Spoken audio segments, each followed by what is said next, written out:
ის რომ გონებაში არ შემოსულიყო და ხო, ის მაცხوارიც ამბობს რომ ვინც ქალს შეხედა ავნებით, ხო, ამ რუშების მან იმრუშა მასთან უკვე, ხო, ეს თავისთავად ცხადია ვნების შეხედვა მრუშობას არ ნიშნავს, ეს გამორიცხული აბსოლუტურად სხვა არის რომ გაივლებ თავში და სხვა არის რომ ამ იმას ცოდვაში ფიზიკურ მონაწილეობას მიიღებ, აბსოლუტურად სხვა რამ არის, მაგრამ საწყისია აი აქ თუ არ აღიკვეთ, ანუ თუ აზრი მიიღე და ეს აზრი შეიტკბე გონებაში, ხო?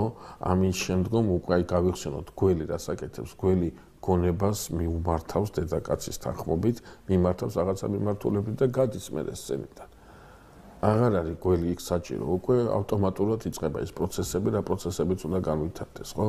ეს მექანიზმი ერთი და იგივე, შეიძლება შეიცვალოს ფორმა, ადგილი, დრო, რაღაცა საშუალება, მაგრამ მექანიზმი ერთი და იგივე, ეს არის გონების შეპყრობა.